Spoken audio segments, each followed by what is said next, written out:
Good evening, ladies and gentlemen. Good evening and welcome. Welcome. Thank you so much for taking time to join us this evening to talk about how to raise and manage business finance. I'm so privileged to have each and every single one of you here, and I am looking forward to having a great conversation today. And welcome. Thank you so much. Please, in the chat box, just let us know where you're dialing in from, and let us know what you're hoping to get out of this conference. So just introduce yourself and just let us know, who you are and where you've dialed in from. But I want to say thank you so much. We've got three amazing guests to talk about a very important topic, and I have a whole team behind me, helping me to have to steer the ship. Ikoyi is a co-host, and Okechukwu Ani is also a team member of ours. So it's going to be a great time. We're here for you guys. So we'll just give a few more minutes so that we can get more people in, and we will kick off. Let's about 2 or 3 minutes. Thank you very much. Thanks for joining us today. So as I was saying, our mission is to help businesses grow, become sustainable, and most importantly, profitable. And we use technology to do this.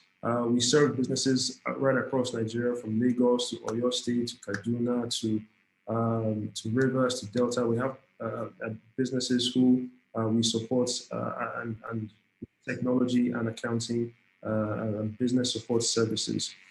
Businesses are very important to the country. And it's very important that we are there to give them that support. So part of that support is really to ensure that businesses have the ability to finance their businesses. Entrepreneurs have the ability to push their businesses to the next level. And so to join us to talk about this conversation today, we have three wonderful guests. The first guest I'd like to introduce is Mrs. Chetachi Ezenagu. Mrs. Chetachi Ezenagu is Regional Bank Head, Ikoyi region of Fidelity Bank. In 2019, she worked very hard and achieved a great feat in repositioning that her region from a loss of 1 billion to a profit of 1 billion naira. I know her personally. She is a consummate professional, and she's very knowledgeable, very personable, a wonderful person. And I couldn't have thought of a better person to speak to us from the financial perspective. She's given us her take. She's given us the finance perspective. She's also spent some time at Heritage Bank. She's undergone management training with Harvard Business School and Lagos Business School. So thank you very much, Chetachi, for joining us this evening, Ma. Next, we have Mr. Mayowa Ani. Mr. Mayowa Ani will be holding the corner for the entrepreneurs from the small and medium scale perspective. Mr. Mayowa is the Managing Director of Principal Facilities Management, and they are based in Abuja. Mayowa studied architecture in the University of Lagos and has an MSc in his selected field from Harriet-Watt University in Edinburgh. Mayowa has advised several clients and carried out several projects in the real estate industry of Nigeria, and he is brilliant. And you won't hear me say it again, Mayowa, but I think he is absolutely brilliant in terms of business management and in terms of strategy. But thank you very much, Mayowa, for being here with us. Finally, last but not the least, we have Seun Ebwonjumi. I'm sorry if I didn't pronounce that too properly. Seun is a digital brand strategist, but she's critically also the founder of a lovely organization called Startups That Stand Out. And Seun is doing something that's very dear to my heart, working with SME startups in the area of helping them to scale up, helping them to gain capacity, helping them to even network, increase their markets, and so on. So I want to really appreciate our three speakers for joining us today. I just want to hello, can you hear me, guys? If you can hear me, just type you can hear me, please. Fantastic. Okay. Thank you very much. Thank you so much. Thank you. Thank you. Thank you. Redwan, thank you so much for connecting from Abeokuta. Ebiwonjum, thank you. Oluwole, love to. Henry, thank you. Innocent, appreciate you. Thank you guys so very much. Okay, so I want to, just thank you guys. It's good to have you guys here. So it's going to be interactive. Please have many questions ready and take notes because it's going to be interesting. Okay, so let's get to the business of the day. Team, I need you to help me to spotlight our guest speakers so that we can get the show on the road. Can we get the guest speakers spotlighted, please? Thank you very much. Okay. Echo, can we do this really quickly, please?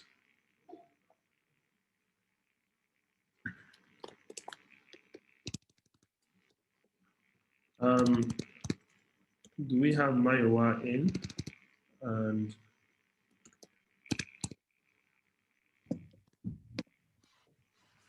hi.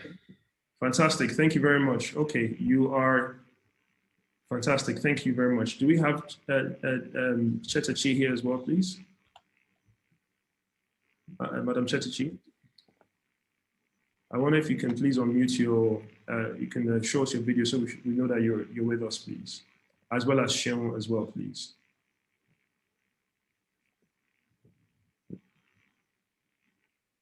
Hi, Madam Chetachi. So Echo, I wonder if you can help me with the audio, please. Help me with the, but Mayowa, since I have you, we'll kick the conversation off with you, sir. So Mayowa, thank you very much for joining us. We want to talk about SMEs. We want to talk about how SMEs can raise finance. Now, in your opinion, let's start from where we are, okay? It's 2021, the world is recovering from COVID-19. Businesses are having different experiences based on where you are, location and industry as well. From your unique perspective, how are you finding 2021 and coming out of 2020, please? Okay, thanks, Sam. Good evening to everyone that has signed in. 2020, I think, was interesting for everybody. Definitely, it was the first of its kind. There's no disaster recovery plan you'd have in place that could tackle it appropriately. No. I think the worst is past, definitely. I happen to be in a unique sector where I dare say we actually benefited from the challenges that happened in 2021 because what we do has to do with asset management, and we focus more on the critical sides, which have to do with residential, retail, and commercial. And we found out very interestingly that there was increased demand for level of services on all our sites because everybody was now stuck at home we're talking extended periods. So people were asking for a higher level of service. They wanted faster internet, for example, wanted 24/7 backup power. With what happened with the civil unrest later in the year as well, there was also requests for increased security, and across board. So we actually benefited a bit more than your standard typical sector, I would say, through the pandemic. Things have started stabilizing again this year, of course. Interesting Q1. And so far so good. It's been pretty interesting. Of course, we felt the worst when it started, when the lockdown was announced and all, but as I said, for us, we have to keep managing where people live, right? So we were not prevented from carrying out our services. It was I wouldn't say critical service, but it was relevant service. So we still had access to keep operating for most of our services. We also manage markets, and those were initially affected. We had 3 of our markets shut down for the first 2 months, but thereafter, they started opening them up again. So I would say again, I think we weathered it much better than your typical sector. Interesting. Thank you very much. Because of internet challenges, I'm actually turning off my video so that at least you can hear me. Okay. Thank you very much. Seun, I don't know if you have Seun Ebwonjumi. Do we have Seun in here already? Echo. Hi, Echo. Okay, please, could you unmute her, please, so that we can get her a take on this topic very quickly.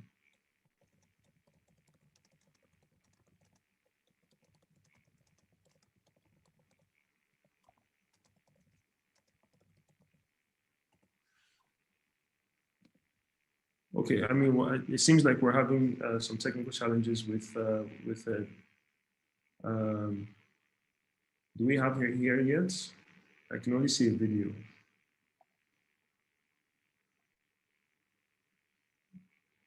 Okay, let me still stick with you, Mayowa. In terms of from a cash flow perspective, one of the things that we talk about a lot is working capital. And just for those who don't know, working capital obviously is just what you need to work. Money you need to work. Over the last as much as you can share, over the last 12 months, how has cash flow been for you? For as much as you can share, please. Well, I mean, it's been pretty fair. I wouldn't say we struggled. First of all, we tend to be pretty risk averse with exposure when it comes to debts and thereabouts, and how much credit we extend to clients. So the cash flow, working capital has always been there. We during the lockdown and during NSAS, of course, we were also impacted as far as when banks were down and a few other things. But we've been able to keep working. We're able to leverage on relationships, for example, with suppliers. We consume, I don't know, 50, 60,000 liters of diesel a month, for example, across sites. We're able to leverage on suppliers for different services simply due to, long-term relationships and, the good faith they had. And also, it was pretty obvious to the whole system that, okay, these are interesting times, so to speak. So bigger picture, the cash flow has been relatively stable. It can always be better, of course. But it's been stable. But as I said, it's simply because of the very risk-averse approach we also have to contracts and businesses. We've had It's interesting you mentioned that because it's interesting you mentioned that because one of the things that we're going to talk about is management, right? You've clearly organized your business in a defensive manner, to use the football terminology. So you're not leaking into many goals. And that's something that's very interesting. You've parked the bus, as Jose Mourinho would, or formerly of Tottenham would do, right? And it's a very interesting thing because business management or managing your business is very central to you surviving a storm like COVID-19. How did that management? How did it pad you? How did that management pad you during the stormy waters? Yes. Well, again, yes, you could call it defensive, safety first. That's the important thing. For example, we have had a few interesting commercial opportunities that would have boosted our growth, our strategic growth. However, we've carried out risk assessments and realized, when you're getting opportunities to do pretty high volume work, but you're being told you might not be paid for 12 to 15 months, it can cripple your entire system. So it's also about picking your fights when it comes to that. So there's some fights we just don't pick, no matter how attractive they're on paper. And what we've done now is across board on every single contract, every contract takes care of itself regarding costs and overheads and all that. So we don't do a central pot system anymore. Right. For every estate, we manage every market, every office block and all. They run independent accounts. Right. So it's up to you, the team running that site, to bring in your money to be able to pay yourselves. Fantastic. Right? Wow. Previously, I mean, I learned this the hard way because we had a central pot before, and it was a case of, okay, bring in the money and pay across board. And then you start having some lazy sites where, I mean, some of the people on ground couldn't be bothered to bring in the money since they were getting paid.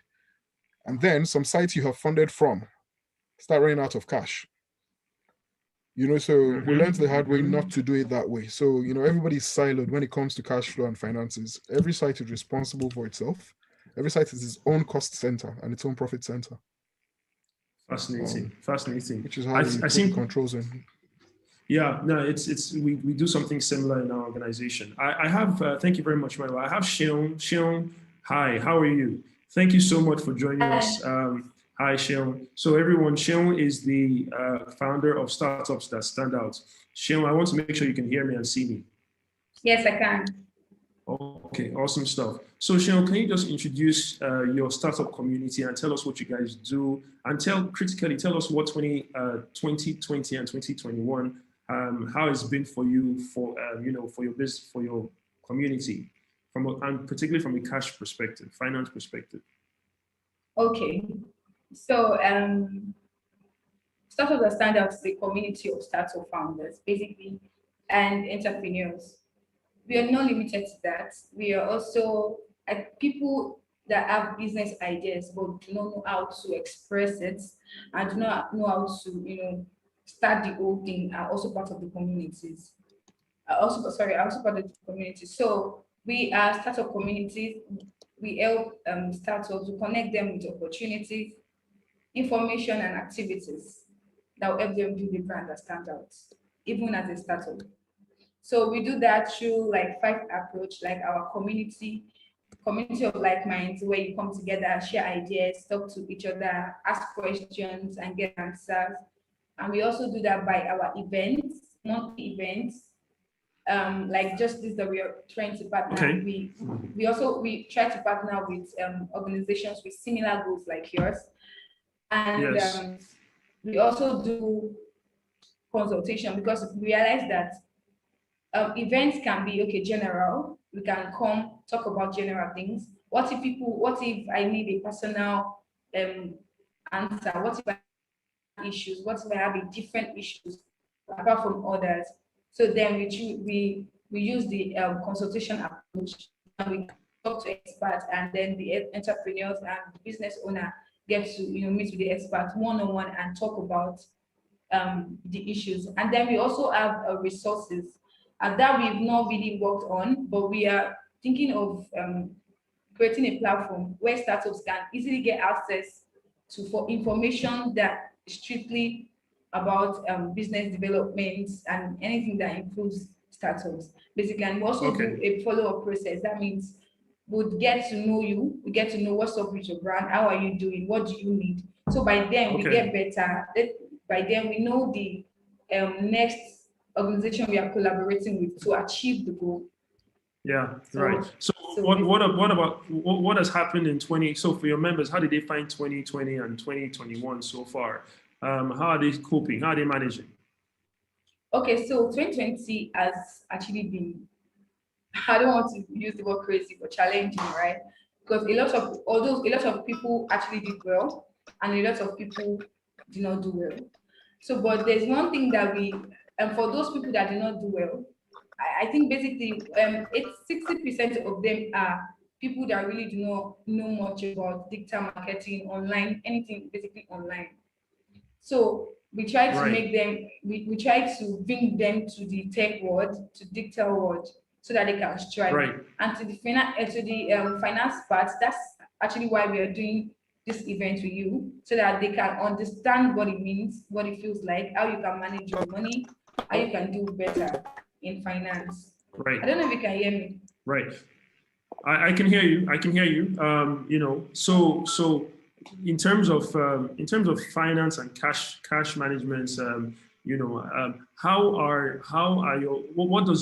what do your members know, and what kind of information have you given your members, and what kind of questions do they ask in terms of cash flow management? Okay, so basically, I think there was it beginning of this year when I had a conversation with one of the members. So one of the issue is management. One of the issue is managing cash. Some of them do have, some of them have access to cash, and some really do not have. Okay, Right. so one of the issues right now is, the major issue is cash management.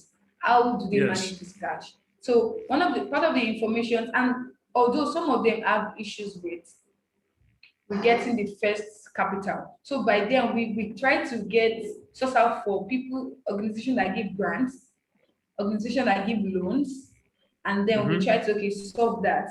And then the management part, and try to organize that. That's when the event approach comes in and the consultation approach comes in. So we then do events and then consultation sections to help them answer the likely questions they have.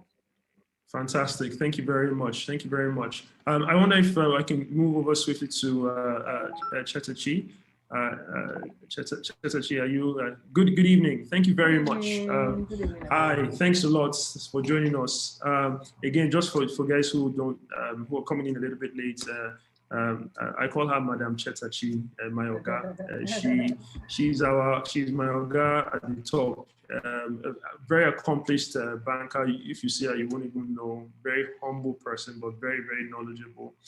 She is the regional manager for Fidelity Bank in Ikoyi, the Ikoyi region, and she's had an illustrious career. I think going to over 20 years now as a banker. Let me just jump straight into it, Ma. Now, you know, finance is clearly something that is very important. You've been a banker for 20 years. You've seen the good, you've seen the bad, you've seen the ugly. You know, what is your take on businesses and finance in Nigeria at the moment? And you know, how can we begin to key into, you know, finance, given that there are different types of finance, just as a way of introducing. Thank you. All right, good evening, everyone. It's a pleasure to be here. Sam, thank you for having me on board.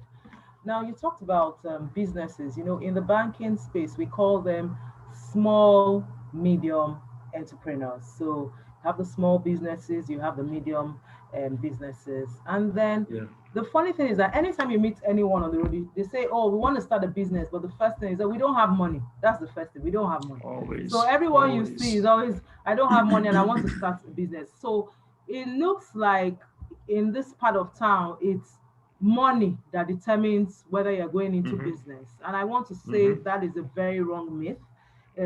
We also see people in banking that, you know, they have such funds, but they really don't know where to deploy the funds to. So the first thing I always tell small businesses, you need to be able to create value. What value are you trying to offer to your consumers? Something that your consumers will buy easily. They would look for you to buy whatever value you're presenting. What is that need you're trying to fill? Who are your target markets? That's the first thing. Who is your target? Nigeria is blessed. I say we are blessed because we have a huge population, and not just a huge population, we have variety. So it's not what I like that Sam would like. I might like things in black and white. Sam likes gray. So you have that huge population, and then you have a variety of wants. So the first thing is to identify what kind of business am I going into? Who am I going to satisfy by setting up this business? Now we see a trend that we see happening is that, oh, they are selling pure water, they are manufacturing pure water now, and there's money in it. Everyone goes into it. You don't understand your catchment area. You can actually go into production of pure water, but you need to understand your market. Who are you targeting? And then you find out that you will be making much sales than anyone else. So the first thing they say is financing, and I don't believe that. You need to understand your market. You need to also look at competition. What is competition doing? What am I going to do differently that will give me that edge? I would ensure that I get a ready market for my product once I start. Let me give you an instance. I was speaking to someone yesterday, and I said to the person, I have a friend, a banker that left banking, and she started doing bread. She started selling bread. She set up a bakery, and she's making beautiful bread. And I said to her, do you know what her selling point is? I said, first of all, a lot of these bakeries don't use good butter. So she's actually importing the butter that she uses to make the bread. And guess what? Anyone that has the bread, once you eat that bread once, you're hooked. But secondly, what else did she do? What else did she do? Marketing strategy. So she comes to homes and say, you know what? I know you consume a lot of bread.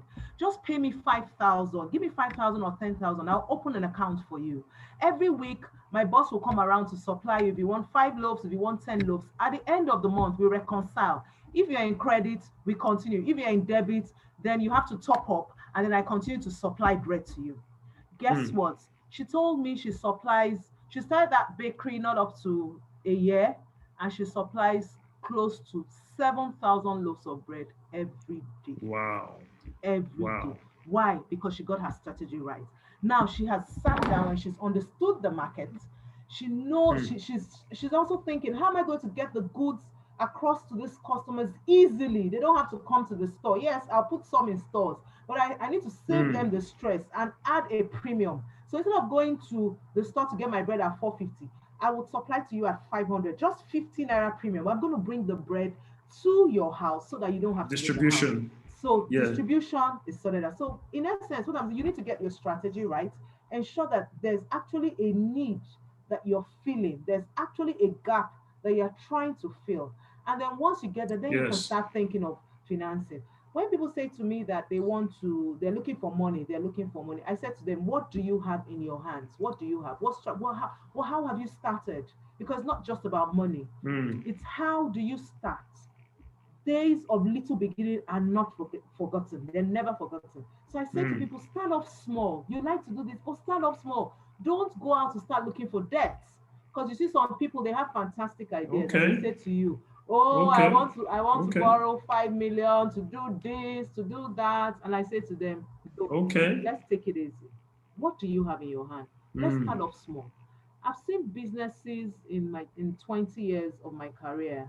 And a lot of businesses that I see that have progressed are businesses that started and started growing systematically, gradually, not the business that you pump in a lot of money and sometimes it works. But for small businesses, majority of the businesses I've seen have grown, gradually. There's no rush to be big all of a sudden. Reminds me of this. I'm sorry. No. Sorry. So I just wanted to say that's my introduction. And there's so many other things we can talk about in terms of financing and as we go about. So Sam, over to you. We are here to talk about a lot of that. But what you were saying is so beautiful because you said that we shouldn't start with we should start small. And they call it skin in the game. Nobody will give. In fact, when you want to raise money, it's called other people's money. That's it. And why should somebody else put money in if you have not put your own money in? Okay, but that's not the end of it. You start with putting your own money in, and then something else I remember seeing a few years ago. It's called the 5 C's of credit. That's it. I was going there. I will let you go there. I will let you go there. But it's so key. So the point Madam Chetachi is making is that there are certain things she's looking for before she says, okay, take 5 million naira. Okay. I wonder, Ma, if you can go through your checklist of things that you are looking for, just so that it's easy for people to at least get an understanding of what it takes for a business person to raise finance from a Fidelity Bank, for example. Okay, so thank you once again, Sam. When you say you need to have your skin in the game, is very important. So skin in the game might actually be money-wise, bringing in some capital, and then we see how far you've gone. Skin in the game could also mean expertise. It could mean a lot of work, underground work done. It could be engaging a lot of professionals in terms of setting up your feasibility study, doing all the groundwork you want to do. Now, I'll just go through the 5 C's of credit. But first of all, if you come to me and say to me, I need money for this, I've engaged loads of SMEs. The first thing I do is just look out for passion. Personally, that's what I do.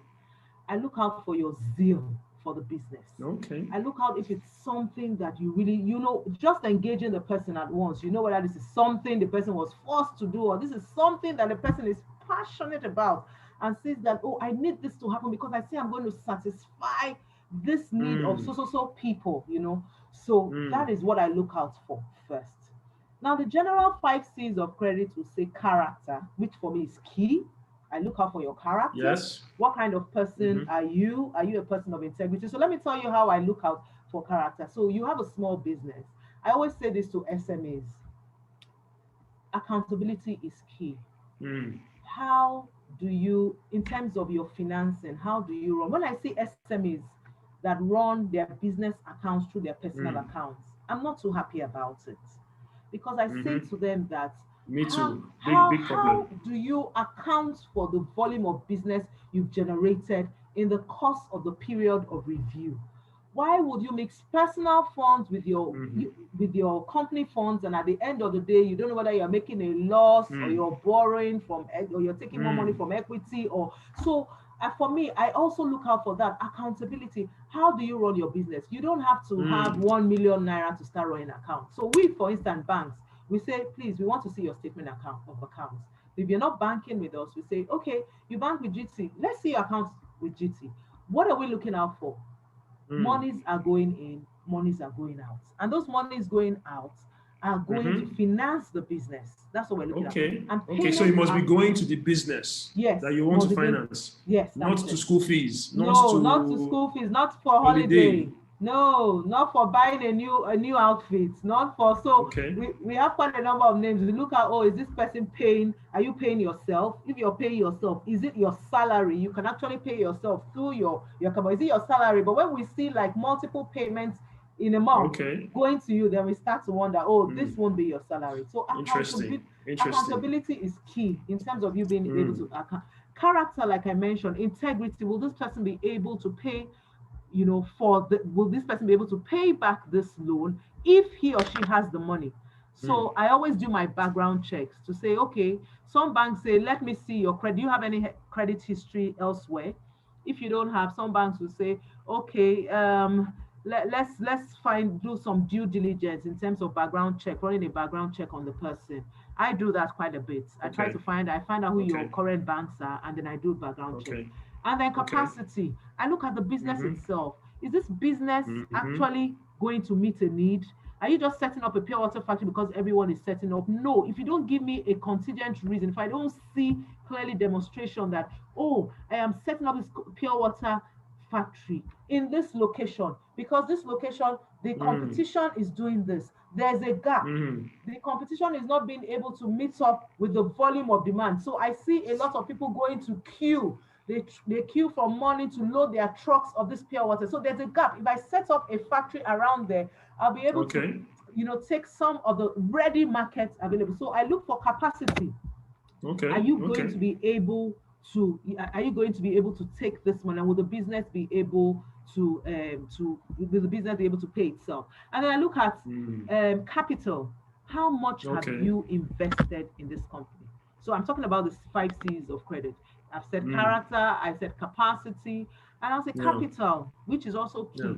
How much have you invested? You want a loan of 1 million naira. You're not bringing any skin to the game. You're coming to the bank, please finance me with 1 million naira. Then I say to you, you know what, we need to have some skin in the game. Can you give me 30%? Can you bring 300,000, and then I will finance the 700.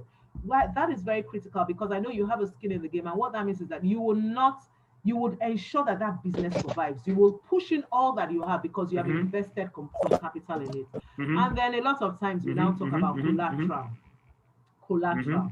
So collateral, yes, some banks say yes, you have to bring legal mortgage. Some banks take various things, but now I will now speak to Fidelity Bank. Now, Fidelity Bank, like we say, SME is the engine room of any society. If you want a boost in the economy, whether it be Nigeria or not, you need to focus on the SME team. And thankfully, CBN has also realized that. And other bodies like the Bank of Industry, Bank of Agriculture, Development Bank of Nigeria, other bodies like that have also recognized the fact that the SME is a very critical engine room. So there are a lot of options Yes. available. And we're not asking you to go dig up your grandfather's grave or your grandmother's grave to be able to take a loan or to, you know, to be able to access finance. We understand the peculiarities of SMEs. They are not as structured as some other large organizations. So as a result of that, we, apart from Fidelity Bank, we're passionate. If you check, we have been one of the top SME banks in the past few years. That's because we're passionate for SMEs. We want to see them grow. So we all, apart from the facts that we talk about financing, the first thing is accounts. So we have specialized accounts for small businesses, whereby we know that your cost, you're trying to keep your cost at a very minimal point at this time. We ensure that the account maintenance fees you don't have to pay. So we have accounts with zero account maintenance fees. Now some you would say, oh, I'm expected to leave some monies in the account. Yes, but we have brought down the limit to 10,000 naira, as low as 10,000 naira. But you leave 10,000 and then you pay no account maintenance fee in the month. Apart from that, we are also one of the few banks that has set up an SME academy. Somewhere in one of our locations on the mainland and on the island. Now, because we realize the importance of SMEs and we understand that a lot of training has to be put into this segment of people, we conduct trainings. All this information I'm giving you can go to our website at www.fidelitybankng.com. You see all of them there, and then there's also a column for you to fill in what your needs are. Please go ahead and fill them in. We'll get in touch with you to understand your business and see how we can support your business. So we offer financial advisory services. We also have quite a couple of partners that we actually do some sorts of linkages to you between the SMEs and our partners. So our partners are technical partners in terms of technology. They help you with technology. They help you with how come ikOOba is not part of your partners yet? Don't worry, we'll get there. We'll get to that later. We'll get to that. Let's talk about that. That's true. Let's talk about that. We can actually do my guy is on the call, so if I didn't ask you, we can actually do a lot. We'll take that offline. We can actually do a lot.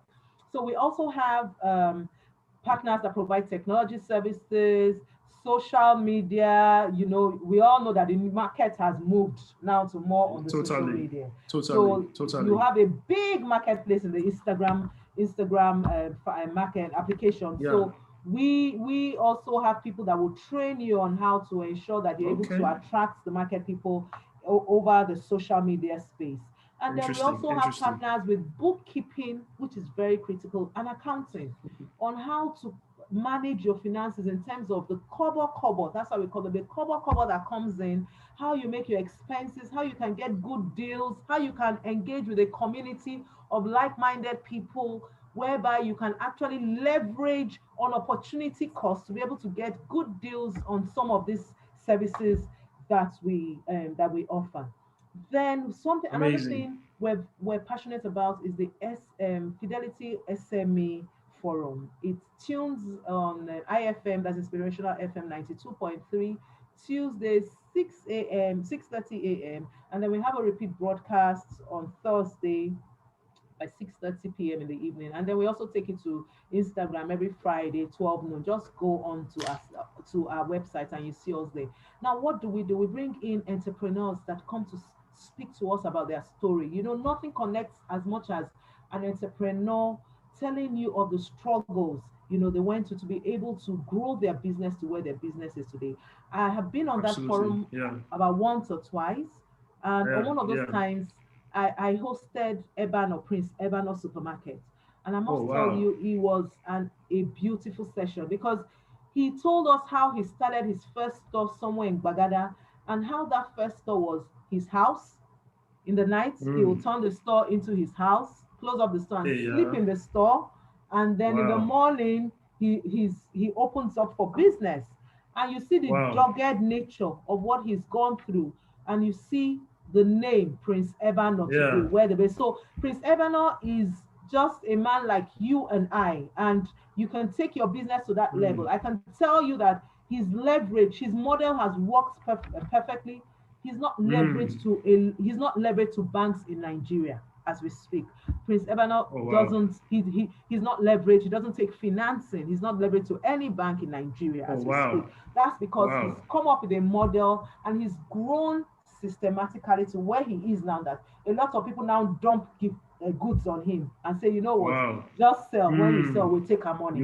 And then he also has integrity and character to make sure that he says to them, drop your goods. Once I sell, I pay you back. I pay your money in 48 hours. And he's maintained that over a period of time. So you see a lot of vendors want to do business with him. Wow, fantastic. Wow. Thank you, Sam. So I talked about accounts opening package. We have good accounts that would enable you. Then we come to the loans. We have loans that are specific to sectors. So we have loans specific to pharmaceutical sector, the healthcare sector, the education sector.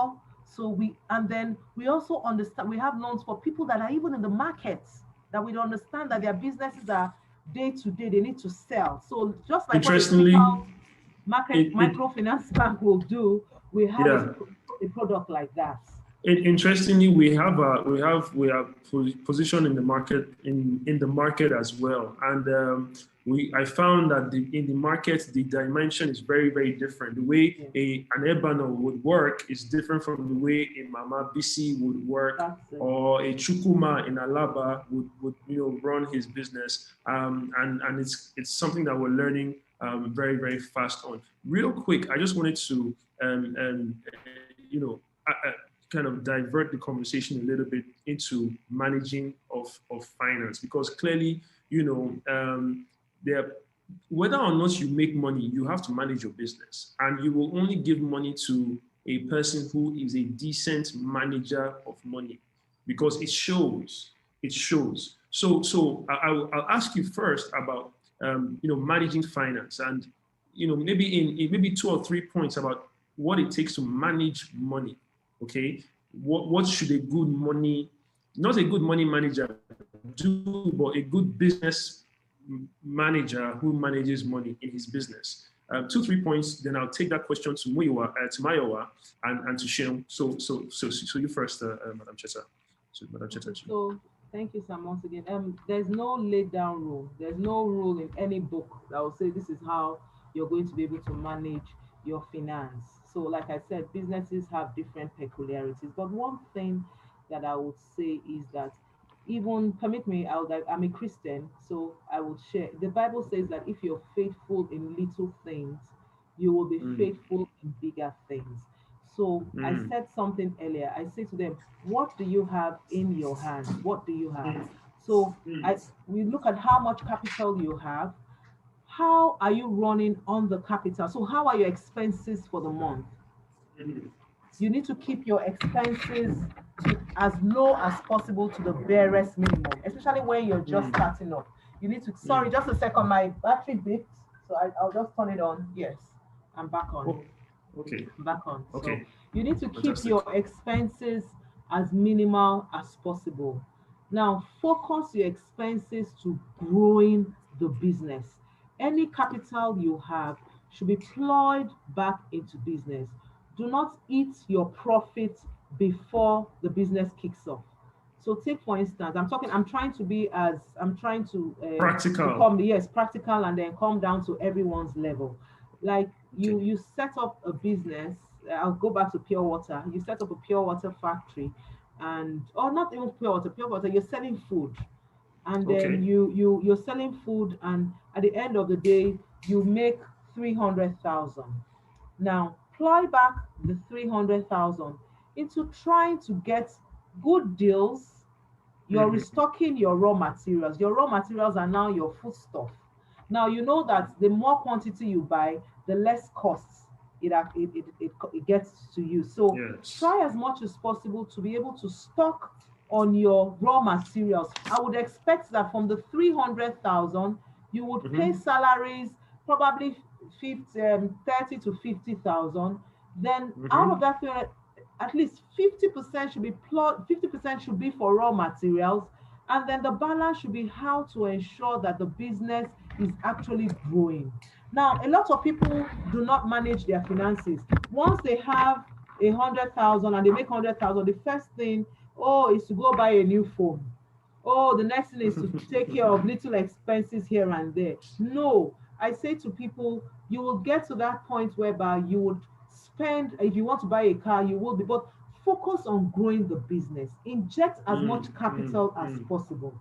Ensure you do not spend on things that will not add value to the business. Just spend money on things that would grow the business. Inject, we call it injecting of more capital. So you sell, you make sales, you inject it back to the business to grow the business. And then before you know it, you're talking about having an additional outlet. You say, oh, if I'm making 300,000 sales in just this location, I can actually pay rent in another location and set up another business, the similar business. And at the end of the day, I'll be making 600,000 in sales in a month. So how to manage your finances, cut out on frivolous expenses. Make sure you look into your day-to-day spendings, the cost elements of the business is very, very important, because some people continue to run the business, they don't look at the cost elements. Before you know it, they sit down and they realize they're not making money from the business. So pay attention to your cost lines, is very, very critical. And then thirdly, try to save. Try to save, no matter how small. Every month, put away a percentage of money from the business. If you're making profits, I have made 300,000, save 30,000, inject the rest back to running the business. And then with time, you will see your capital grow. Thank you very much. Thank you very much, Madam Chetachi. Wealth of wisdom, and I know that our time is not enough to cover the items you've talked about. Mayowa, I wonder if you're there, please. I would love to just get your take. So Mayowa, you've been in business now for, I don't know, going to almost 2 decades. Doing different things. How in terms of sorry? Thereabouts.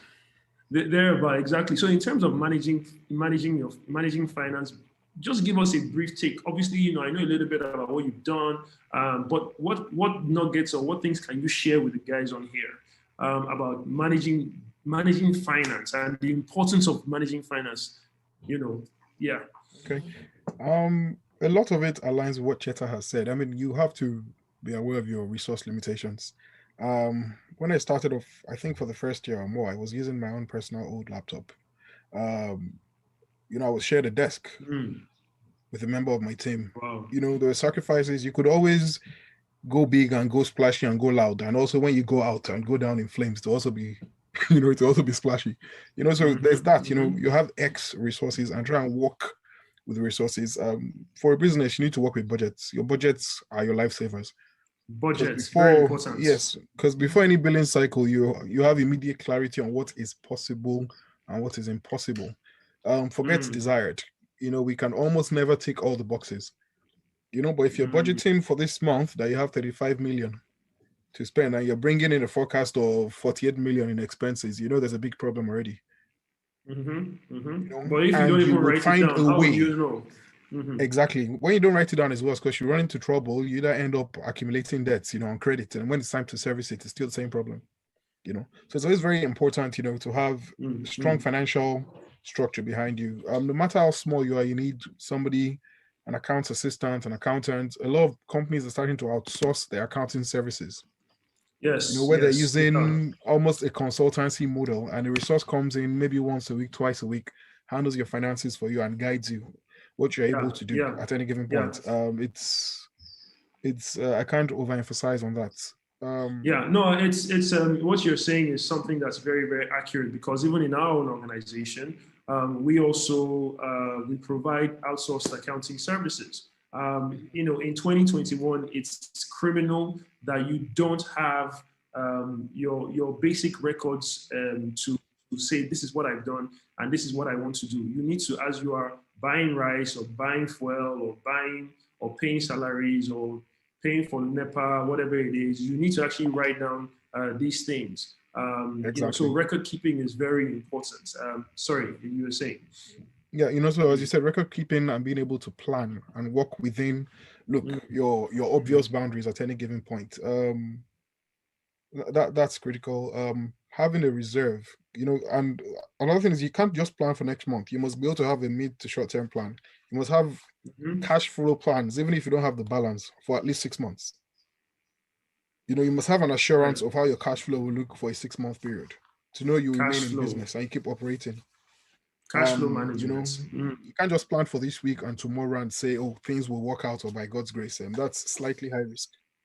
No, it is slightly high risk because anything could happen. And it's how we try and work. Cheta also said it to organic growth and process. We hear a lot of words these days about scaling up, and we hear scale, and anytime I hear scale, all I hear is like 1 to 1,000 in 24 hours sort of scaling. No, it's also very dangerous. Very few sectors can handle that.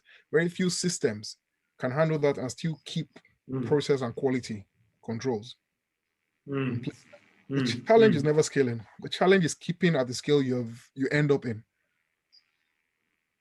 Or else you have a deflection. Interesting. Wow, that's a big deal. So you're saying getting to the top is not the challenge. It's staying at the top. That's the challenge. It's staying at the top. In my sector, sourcing contracts, getting bids and all is not easy, but it's very achievable. But client retention, it's all about client retention. You've gone in, you've done your beautiful presentations, your spreadsheets, you've made the promises, you've been given the site. Are your services, are your teams, your structure, your system supporting your promises? Key again is the cash flow. They've told you then we don't pay you for every 3 months, and you said no problem. Then 6 weeks into the 3-month period, you're running around asking people for money. You'll be kicked off. So have you really scaled? Or have you flown too close to the sun and your wings have melted? So interesting. Just to thank you. Just to refresh the room, guys, we're talking about raising finance and managing that finance, and we've had Madam Chetachi Ezenagu, regional manager of the Ikoyi branch. I almost said Ikoyi parish, but Ikoyi branch of Fidelity Bank, and I also have Mr. Mayowa Ani, who is the managing director of Principal Facilities Management, and we have Seun Ebwonjumi, who is the founder of Startups That Scale. And we're having a very interesting conversation about capacity, scaling, finance, the things you need to raise money and whatnot. We have gone past the hour mark, and I want to just say, please, if you have questions, put them in the chat box. I think we should go straight to those questions. So as we collect the questions, I want to ask my team, Okechukwu, Abiola Giwa, and Ikoyi, to please take the questions and take note of the questions so that we can go into that. Now, what about tools? Now, when you talk about managing your money, okay, we talked about the we talked about recording, we talked about accounts, we talked about receipts and so on and so forth. How do we do that? And how do we do that? So Mayowa, I want to ask you just real quick bullet points so that I can run to Seun and get Seun's take on how her members are having, how they in the startup community are keeping records. So Mayowa, you go first, then Seun, I'll go to you, please. Well, it's all about technology these days. That's the truth, because real-time information is very important. At any given point, you want to know where you stand financially. You want to know your life balances, not your balance of last Friday. You want to know your live outgoings, your live liabilities, and thereabouts. It's literally impossible to do that without technology. I'm a few steps ahead of being a startup, of course, but for startups, for SMEs, technology is important, and it's very important that you don't necessarily follow the mainstream solutions, because there's at times an affordability challenge, with following, not name calling or anything, but some of the solutions that are, popular, robust and all, you look at the figures and you just might not have the capacity to afford it, right? If you have the mindset where you believe they are the only options, then you go back to your physical ledgers. You've created a beautiful mess, for yourself. There's so many smart functional solutions, mobile solutions these days. It's very important to do a bit of due diligence as well. Many promises are absolutely floating around the system, but it's about embracing technology and being able to have real-time access to your state of affairs, and not just financially, as a business, operationally, and everything. It's pretty important. I tell people that your business is pretty much a hub or a house where you have you have accounting, you have banking and payments, you have communication, mobile phones, so there's technology for the things to even transportation. There's Uber, so everything has 2 or 3 steps of technology on top of it. Even you talk about a farmer in Kwara State. There are ways that technology can really help that farmer. Exactly. In 2021. And I need to point out. Sorry, I need to point out just one thing. When I talk about technology now, mobile is at the very core of anything to do with technology. We're not talking about having to go somewhere that has a server and a large desktop and all that. It must be 2-3 clicks away at any given point. Any information you need, even your finances. On your mobile phone. Interesting. Interesting. Thank you, Seun. I wonder if I can come to you right now, Seun. I know that a reason why I'm coming to you last is because you are representing a big majority of us who are here, the startup community. What do you think about these things that you've heard about today? And most importantly, how do your members manage their finances and the money side of things right now? Okay, thank you. Actually, personally, I'll start from there. I really learned a lot, and these are things because I myself am a startup. I'm a startup, and the reason why we're actually doing this with startups is because we want to also feel the same way they are feeling. We want to also be on a track that they are passing. So by then we can identify the problem we're having. They likely have the same problem. And so one of the problems that we are having concerning finance tracking and all is people not even knowing how they spend money. Like Madam Cheta said something about you using your business money, you using the same account as your business account as your personal account. So these are one of the challenges that most startups have. Like they use their personal account for their business accounts. That means they start spending money. They assume now I think I sell this shoe for 50K, and then I bought it from the market for 40K, and then since I've made 10K is my profit, and I have to spend it because I worked for it. So these are one of the challenges. And so basically most startups, say 50% or 40%, do not know how to track their money, do not even know how to manage, they don't even know which money they should spare as a business. Okay, so if I'll just stop you there, I think the rule for SMEs is you must track your business. Track anything you spend or any money you receive must be tracked. You must write it down. If you don't have a app software, use spreadsheet. If you don't have a spreadsheet, i.e. Excel, use a notebook, okay? But track down all your expenses, all your income. Write it down. It will save you money. Sorry, Seun, I just wanted to get that in. It's a very critical point because there's something I'll say later on. Seun, sorry. All right, so thank you. So as I was saying, like that's one of the problems. So I feel like another problem that I'm having is the fact that they really do not know what finance management is. And that's why we try as much as possible as a community to make sure that we organize events and partner with people that can solve these problems. Say for example, a business that is actually doing well. I've heard somebody talk or say I made so amount and I really do not know how I just finished everything. I think that was like last year. That was why we brought the whole idea of this event. Because why would you make a lot of money and then you don't know how it just went? So I feel like this money management thing is, and I think I really learned from what Madam Chetachi said. And I think if people can really pick that and make sure that they do, like you said, to track their business and track their business income and make sure they separate business from personal issues. Your business money is not for your school fees, your business money is not for your feeding, because you've done well. There's this thing that people say that I've done well, let me treat myself. Like, no one is saying you should not treat yourself well, but there are some things that need to be done, there are some processes that need to be made. And there's also one of the challenges that I feel like many people are having as a startup is lack of marketing strategy. Okay, fine, you made 10,000, say for example, I don't want to go big, say you made 10,000 and you feel like, okay, I've made 10,000 as my profit, and then I want to do a marketing just to get more sales, and then you spend, say, 2,000 on a wrong marketing strategy.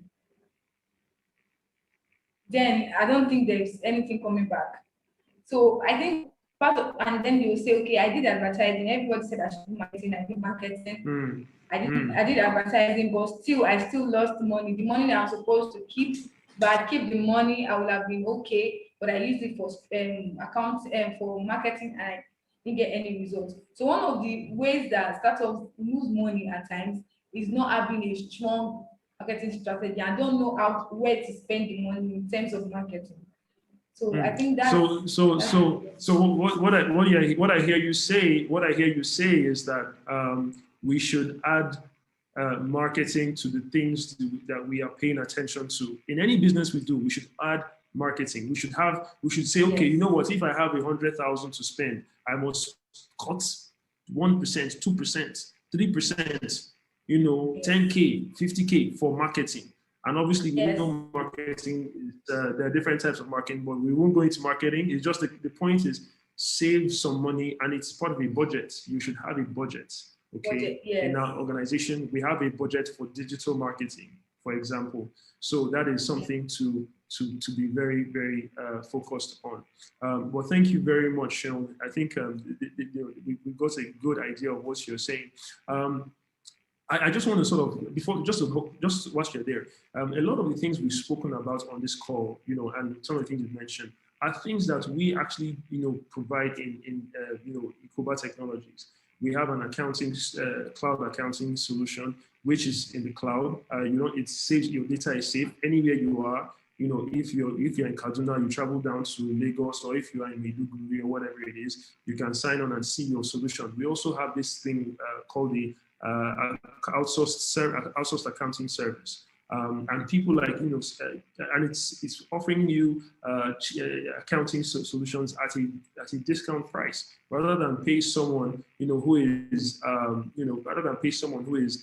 we pay 100,000 or 100 and something thousand. You can pay a small amount, 50,000 or something like that, and every month you can get your accounts using this technology as well. So that's just something to sort of put out there. Okay, thank you very much, Seun and Mayowa and Madam Chetachi. Real quick, before we bring the meeting to a close, I want to just take a few questions. And I see that Echo has sent me I love to know about firms that offer outsourced accounting services. So we just mentioned that Daniel Ike. We've talked about accounting services that we provide. My team, if we have the details, we can provide much more services, much more detail to you. But this is 2021. You need to get, if you can't afford an accountant, get an outsourced accountant. Okay, you should, and you can get one for as low as 30,000 a month, 40,000, 50,000 a month, as the case may be. Well, thank you for that question. I see, is there another question? It seems almost impossible to sell a reasonable meal. Do you have any advice for someone stuck in such a situation? Sorry, is Henry on the call, please? I want to unmute Henry so that you can ask your question properly. And Henry, are you here so we can unmute you? Hi, Henry. Okay. Is Henry available? Yeah, hello, I'm here. Can you hear me? Okay, yeah, please shoot with your question. Yeah, real quick. Okay, all right, good. Mine is just a little problem I've been stuck with. I'm in the restaurant industry, and I've been serving food for so many years now. But I got stuck at the time that the competition is so stiff. I sell an average meal for 1,500, and we try to, they say for you to play long, for you to scale, you need to really be in the ambits of the law. So we are faced with so many challenges, like any other business owner in the society here, where different government regulations, at times you can't really streamline all of them together. Then the problem of VAT and all that. Now, you try to do all these things the normal way, the way it should be, meet up with the government and all that. And you discover that you can't even make a profit. Then you try to equally increase the price, and all your customers are leaving. So it's just something that at the end, you see yourself 1 or 2% at the end of the whole, and you've actually drastically or literally brought down your cost, expense, and all that. So I'm just asking, I know there might be a solution somewhere. I'm equally working on the solution. So if there is any assistance, I will. Fantastic. I want to ask any of my panelists, thank you very much, Henry. I want to ask any of my panelists if you have a response for Henry real quick. Maybe Madam Chetachi, you are very, very broad in terms of experience, Madam. Let's hear you give Henry some thoughts. Yes. Okay, Henry. Yes. Hi, how are you? Okay, so if I got you properly, you're trying to see how you can still remain relevant in that business and then still make some money because of all the ups and downs associated in terms of your costs. Your costs are on the increase because you need to be regulated. At the same time, competition, competition is very, very thick. So what I advise people in those situations, I say to them, can you actually look for another source of income? Now, can you do some sort of integration? It could be backward, it could be forward. Now, what do I mean by that? What I'm saying is that, can you identify some other part of the business? Okay, so I give a typical example. I've seen a lot of businesses, so I give a typical example. So I had a restaurant that had the same sort of issue. The location, the cost for the location was quite high. Tax, money, and all those expenses, regulatory expenses were quite high. And I said to them, instead of waiting for people to come to your restaurant to eat food, why don't you take your food to the people? So because this restaurant is located in VI, what they did was to go to various offices to say, you know what, we have this, lunch from 12 to 1. We don't actually need a space in your canteen. We'll actually bring it decently packed at the same price of 1,000 or 1,500 as the case may be. And then we will be around your location between 12 to 1. That's the value you're adding.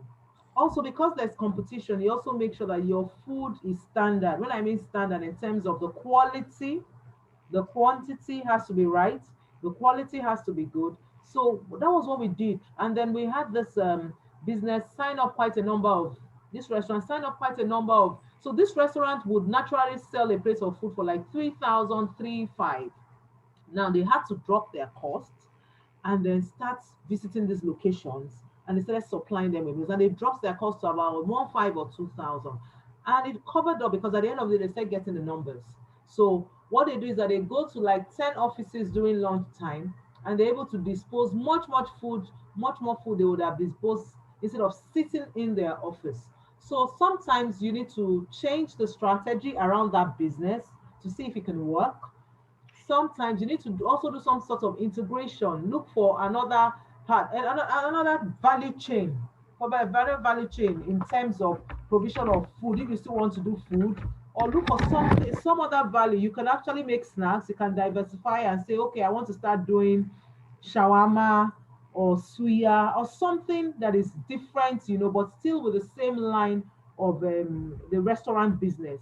And you'll be surprised that that singular line might actually open up much more doors than you expect. We've seen people diversify to other businesses, integrate to other businesses, and at the end of the day, that business they integrated to became their core business. That started paying all the salaries, that started doing, making them meet all their or tick all their numbers, and at the end of the day make profit. So you might actually just look at that. That's my advice to you, Henry. Thank you very much. Thank you very much. And also to bring us into the conversation, cash, it's all about cash flow management. So you really need to be looking at your cash. You need to be looking at your how you are managing the money that you have and your expenses. You need to be really very, very granular. So if you buy a bag of rice, how much did you spend? How much did you spend on pepper? How much did you spend? Write it all down and see what the cash is going. That is money management. Well, thank you very much. Okay, I think we've fast spent and we've done justice to this topic. I want to have closing words from our guest speakers today, and thank you very much, for gracing our panel, Madam Chetachi, Mayowa, and Seun. Just some parting words, Madam Chetachi, and then Mayowa and Seun, and then we'll say goodbye for now. Over to you guys. Okay, so I think I'll go first. What I would like to say is that you need to be accountable to every cover in your business. You need to be accountable. Look at your expense lines. Look at your income lines. Work it out. See how much you can generate. We're talking about managing your finances here. See how much you can generate. Plow the money back into the business. Save up, because you may not know the next step. You might be launching a new location. You might be taking on new terrains. Also make sure you save up, but every kobo counts. There's a general saying that do not eat up your savings. So like my dear panelist Seun said, you don't eat up what you already, because you made so amount of money, you start to eat it up. Plow it back into the business. Be accountable to every single kobo that goes in and out of that company. Enlarge your capacity. Be dogged. As an entrepreneur, there's no giving up. There's no. There's no, it cannot happen. Look, there's a market for you. The opportunities are there. Look for that market and tap into the market, and you see your numbers grow. Thank you very much. Thank you very much. I know one thing I love about Madam Cheta, we joke and call her Reverend Cheta sometimes. She is so dogged. She is so positive. You need a Chetachi in your corner. Get you a Chetachi. If she won't give you that, she'll give you the money as well. Thank you very much, madam. I'm so blessed that you're here today. So thank you very much. Mayowa, well, last word from you, sir. Hi. I think for a lot of businesses, SMEs and thereabouts, consistency is very critical. We tend to see a lot of success stories, but don't see the journey. Everybody just sees the end point and, is a big fan of it. For everybody, consistency. If you look at Chetachi, she didn't graduate 2 days ago, for example. You have to be consistent with something, and at some point, the system would know you for that. And at a later point, the system will look for you because you become one of the first, one of the first names, So Henry, it is painful, yes, trying to balance costs and be competitive and be profitable, but it's not about giving up at this point. It's like probably like a Rubik's Cube. You have to keep trying to find ways to still manage cost and don't compromise quality and all that, painful sacrifices as well. At this stage, it's just a phase you have to go through to build it well. Exactly. That's it from me. Let's keep in mind, Amazon, I think for 10 or 15 years did not declare a profit. Amazon made now losses. In the past 5 to 8 years, scary figures. It's a process, and there is no shortcuts. No shortcuts, especially when you talk about money. There's no such thing as fast money, because fast money comes quick and it goes quicker, right? And it's so important. Fast now, it's in transit. Yeah, exactly. So thank you very much, sir. Amazing insights. Seun, I wonder if we can have final words from you, please. Okay, yeah, thank you. So there's this thing I need to say to startups, that try as much as possible to be patient. Like, I feel like most startups, especially those that just start business because they want to start a business, they believe because I'm a business owner, I'm supposed to earn this profit because I'm putting so much money in it. I'm supposed to be doing big already. I'm supposed to own a car. I'm supposed to own a house. And like he said, it's a process. So I feel like if okay, I want to tell myself that your patience does not mean that you should not make move. Your patience, when it comes to results, like you make your move, be patient with it, give it a little time, get your results, then do better. So that then you can calculate your results. You can know that, okay, this is what I did last week. I think I got to profit, I got to clients, and let me be patient and then do more. So you won't have to choke things up, like you have to put yourself under pressure, and if things don't turn out the way you want, then you probably close down business because you're frustrated at the end of the day. Fantastic. Thank you very much, Seun and Madam Chetachi and Mayowa. We've had an amazing time. We've talked about finance, how to raise it, and Chetachi spoke a lot about what you need. Okay, so remember, we're talking about raising finance, what you need to raise finance. Okay, she talked about the 5 C's of credit. She talked about capital. She talked about capacity. She talked about collateral. She talked about character. Okay, very important. Integrity is so important. We also talk about record keeping your records. Okay, we have a software called BMAC Accounting. Go to www.onebmac.com and check out the packages we have there. Our solutions can help you keep your records. And if you don't know how to keep your records, we can help you keep your records. We have an outsourced accounting service, for about, between 50 and 150,000 a month, depending on your size. We can give you support, and we have loads of customers who can attest to what we're doing and how we're helping them. We also help them with tax. A lot of us are having tax problems, or we're running away from tax. And to be a person of capacity and character, you can't run away from tax. Okay, we also do that as well. So thank you very much, everyone, and until the next time, you guys stay safe.